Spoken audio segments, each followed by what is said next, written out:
Bonjour à tous, content de vous retrouver encore ce matin. Nous sommes déjà au jour 7. Nous sommes au tiers de notre parcours d'ensemble de 21 jours. Les témoignages continuent.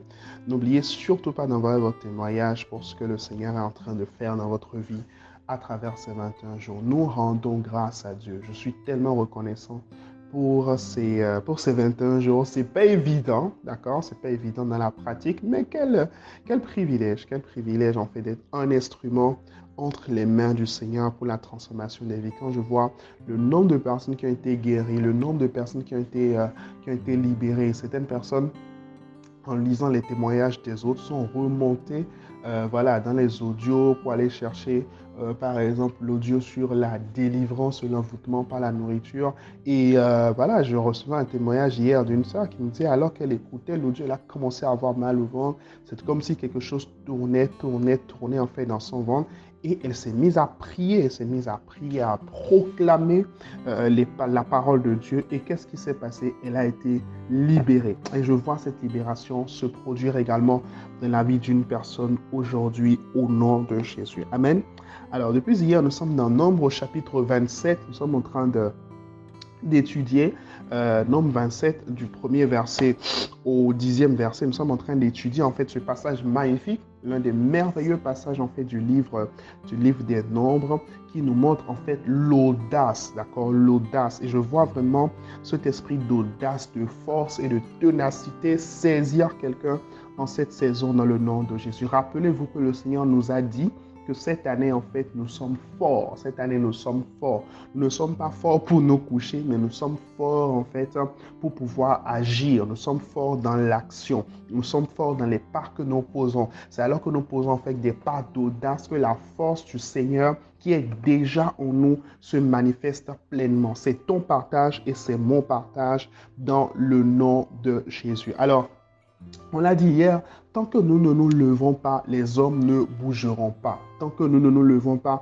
les hommes ne bougeront pas. Si les filles de Sélophane ne se sont pas levées pour réclamer en fait leur héritage, Moïse allait partager l'héritage. Et comme je le disais hier, Dieu n'allait pas lui en vouloir. Personne n'allait lui en vouloir.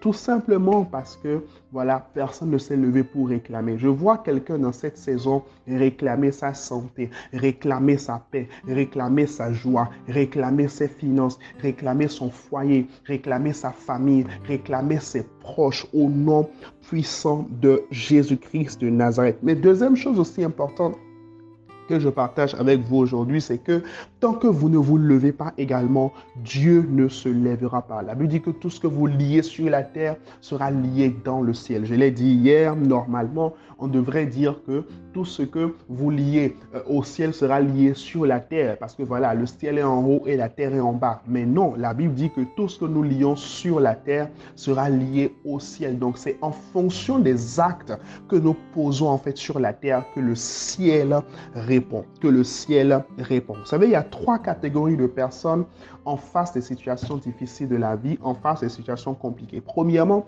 il y a des personnes qui laissent tomber. Il y a celles qui abandonnent.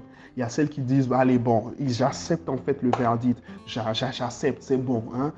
C'est la volonté de Dieu. Parfois, beaucoup de choses pour lesquelles nous disons c'est la volonté de Dieu, en réalité, ce n'est pas la volonté de Dieu. Beaucoup de choses pour lesquelles nous disons si Dieu le veut, en réalité, ce n'est pas que Dieu le veut. Amen. Ce n'est pas que Dieu le veut. C'est juste nous qui avons accepté en fait les verdicts d'impossibilité. Amen. Deuxième chose, il y a ceux qui se disent que voilà, si Dieu le veut, ça va se passer.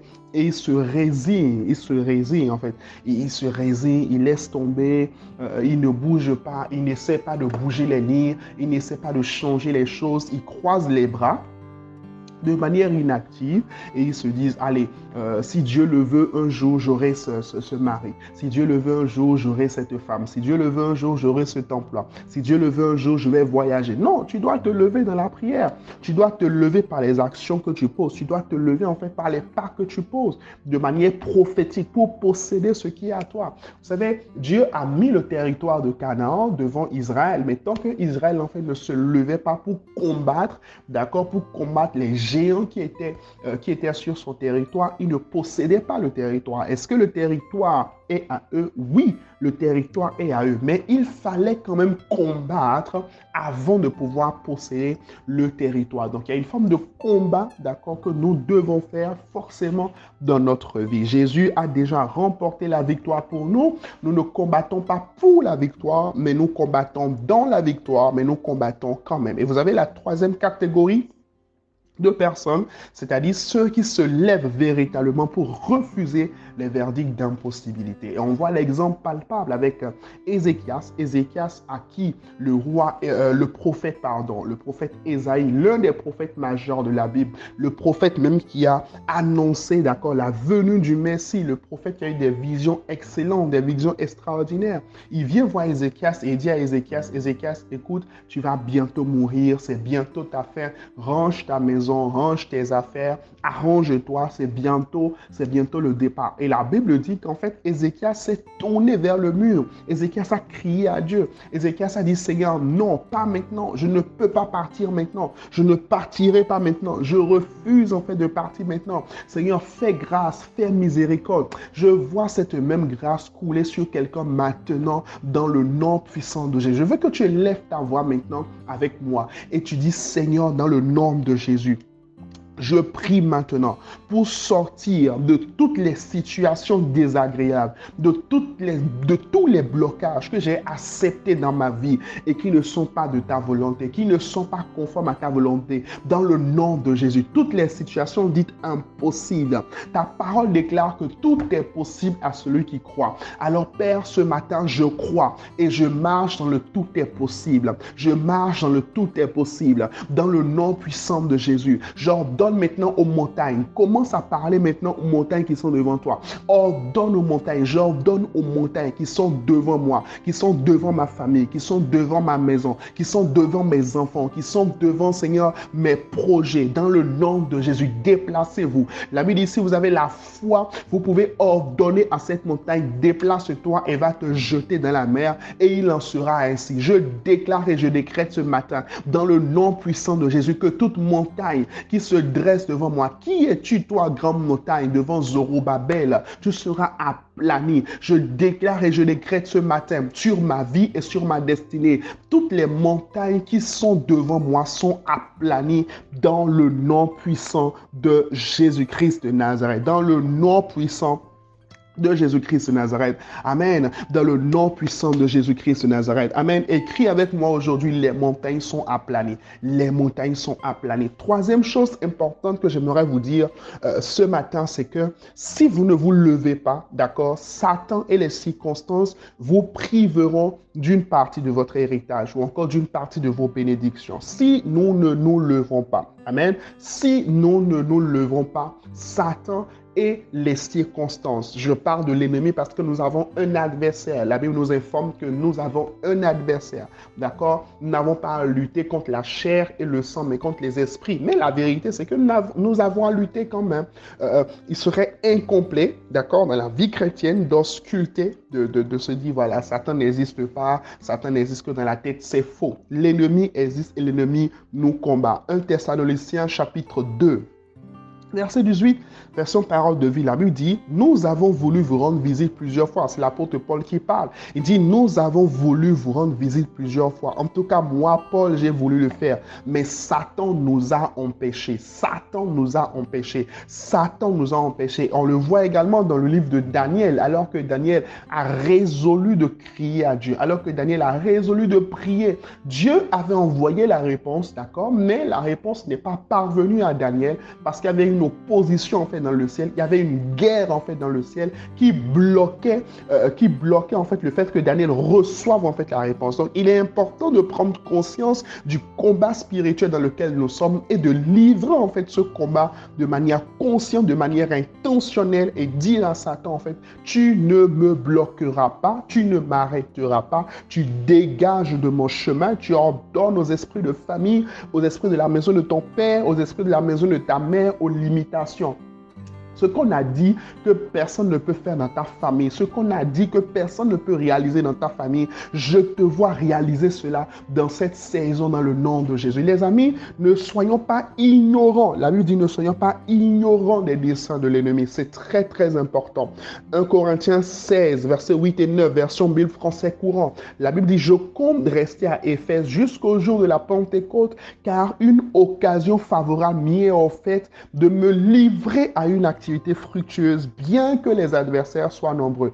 Bien que les adversaires soient nombreux. Donc, dans la mission, en fait, que Paul devait faire, il y avait des adversaires, il y avait de l'adversité. Je déclare que tu domines maintenant sur toute forme d'adversité. Adversité au boulot, adversité dans ton mariage, adversité dans ton couple, adversité dans ton foyer. Laisse-moi ouvrir une parenthèse, les amis. Comprenez que Satan va toujours attaquer ce qui est bon.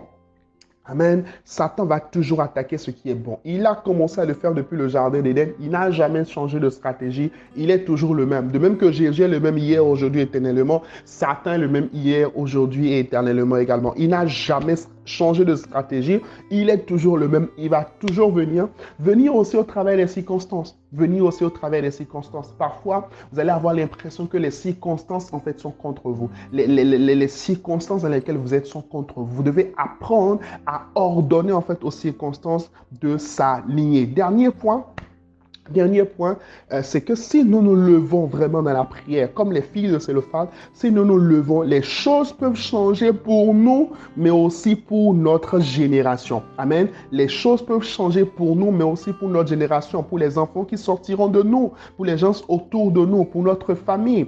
Vous savez, à partir, en fait, des filles de Célophane, la loi a été modifiée. La loi a été modifiée. La loi a été changée.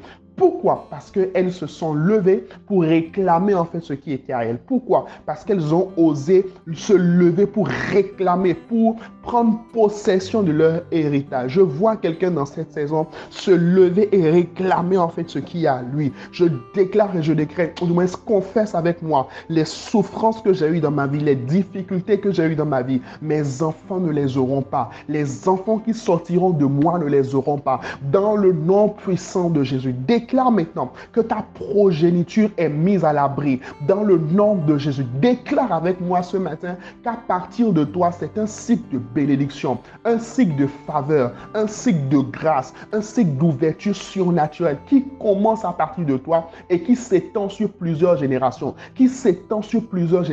Aussi bien les malédictions générationnelles existent, également les bénédictions générationnelles existent. Et à partir de toi, c'est une lignée de bénédictions générationnelle qui commence et qui se poursuit dans le nom puissant de Jésus-Christ de Nazareth. Je bénis ta journée est bénie. Ce jeudi est un jeudi béni. Tu expérimentes de manière palpable et de manière visible le surnaturel divin dans le nom de Jésus. Amen.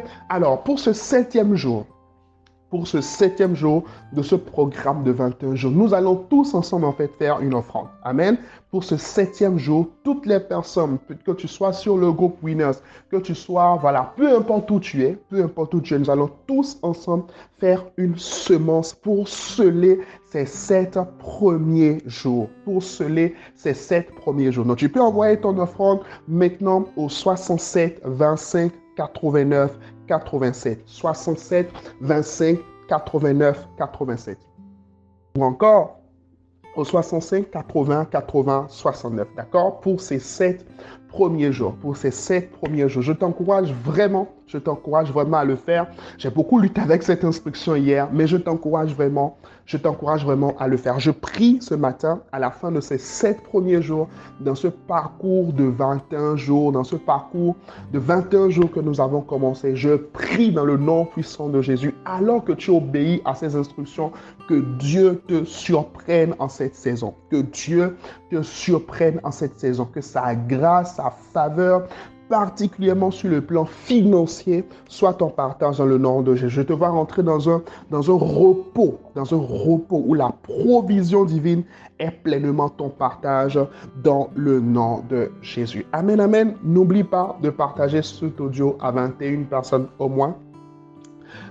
Tu peux également aller retrouver en fait les audios précédents et les partager pour que la personne en fait puisse suivre la dynamique dans laquelle le Seigneur nous a conduits pour ces 7 premiers jours. Amen. Donc on continue demain, on se revoit demain, on se retrouve demain matin. Amen. Demain matin pour continuer toujours dans ce parcours de 21 jours. N'oublie pas, envoie ton témoignage, envoie-moi ton témoignage.